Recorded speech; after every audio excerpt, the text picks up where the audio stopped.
Hey guys, welcome back. Stop Talk and Roll episode 212.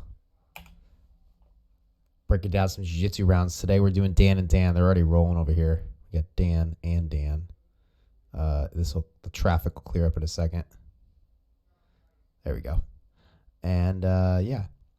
So we got Dan O on top, Dan C on the bottom.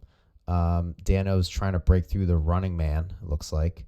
Running Man is a cool system put out by, I don't know if Preet's the one that put it out or Chris Payne's, but there's a very good instructional online about it. It's a defensive position. Then the whole premise is keeping the space between your elbow and your knee completely closed off, because that's where control happens. So yeah, Dan's in it right now. So what it looks like is exactly what Dan's doing. As soon as we move around, I'll give more information. But basically, you keep your elbow into your hip pocket to eliminate that space and work from there. Dan on top, there's three things that I've discovered that kind of work against it in no-gi anyway. One is... Let's back it up a little bit. Actually, four things. You just did one of them. One is attacking the neck. Two is attacking the feet. Three is actually just taking their hand and just picking it up. Surprisingly easy to do. Just remove their hand. Something I'm kind of... I saw a video and I was like, oh, that's pretty easy. And the fourth is right here. When you force Dan to switch over, there's a moment where especially if you keep weight on him, it's very similar to the turtle when we're keeping weight on them. When we keep weight on somebody in side control and they go to turtle up, there's going to be space because they have to extend their leg to be able to build base. If they don't, they'll just roll over onto their belly, which is terrible. For them, obviously. So when you do this, keep some weight on them. There should be an opening in their hip pocket, and you take advantage right there. Your hand actually went right to it, but it looks like Dan C might have closed it back up.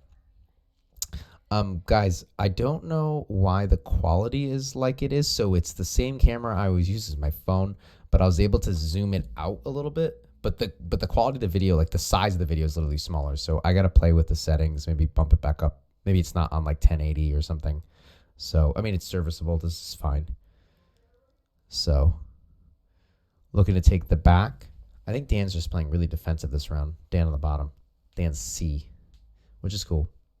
But hopefully we could see some improvement here. All right, so get onto the back. We have the high ball ride, looks like right here. If you're about to lose this arm, I was gonna say I would slip that hand through and get yeah. Okay, you were able to reestablish an underhook. I was gonna say, yeah, you gotta get back in because that lets him spin. So by right here, like getting an arm back underneath here is gonna help you maintain control. So getting that underhook back in. But yeah, when you have nothing, yeah, controlling that bottom arm is what you do. You can literally just grab it with this arm and just pull it up, and that'll stop him from being able to turn.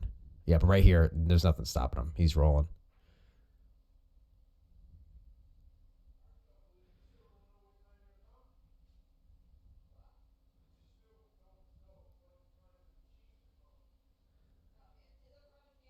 Okay, half guard, a knee shield, drive him up. I like this. When somebody does this to me, I like to just get my feet back on the inside or switch to like a shin to shin. I like to stay here, but it's not the worst thing in the world. One thing you could do here, Dan on bottom, Dan C, is build base to an elbow, and you can like move your head further away, so it's really hard for Dan O to access your head. And you can do that by just like pushing off with your shin, with your shield against his hip. It's very effective. Nice. I like that. Be very careful going to outside ashi unless you have something. Do you have something? Oh, you have it above the head. That's like, you could do like the Mikey lock. Tap. There you go. So sit through, punch. So one thing I like to do from here, what Dan wants to do is extend his leg. So one of the first things I'll do from this position, especially because Dan knows the running escape, is grab his knee. And I apologize, this isn't the best. Like, so pretend we're a few seconds ahead. With this arm, you're gonna basically like grab right behind the back of his knee and guide his knee to the floor right here. Right, like right here. Guide his knee to the floor to create a bend in his leg. It's going to make your break more powerful. It's also going to make it near impossible for him to do the spinning escape because his leg's going to be bent. It's going to be very awkward to bend his leg. Okay? I'm sorry. Very awkward to do the spinning escape with a bent leg. And you get that finish. Okay, reset. Playing some butterfly. Working that turtle. I love that you guys are doing this. I used to have to. I got forced to these positions. I had no choice. So don't let those hooks come in. That is something where your hands do need to fight that, Dan. Just leaving your elbow by your hip's not going to stop that from happening. So right here, if you could just grab his hand, Dan, just lift it. That's one option. Yeah. Nice. See how you're putting pressure? And there's that space opens up. So putting pressure is going to be another option as well, and getting them to turn from side to side as they go up the turtle, as they switch from one side to the other. Ooh, cool little. It's like an alligator roll. I would stand up. Oh, toe hold. Did the round just end? No. Oh, it worked. There you go. When you do get in a toe hold, one of the things I like to do is extend my leg. It's very hard to finish a toe hold with a straight leg. Not impossible, but hard. With a bent leg, it is not hard. You're going to rip that thing off. Uh-oh. What was that? Somebody just get thrown, like on their back. All right, pressuring down. When someone pressures my knees like that, I also enjoy to keep the weight heavy, and as he turns, you can get in there. What I was saying about the pressuring in the legs is it creates a spring, right? It's like just a giant loaded spring right there that I'll absorb, and then when I'm ready, I will kick my legs out and sit up with them.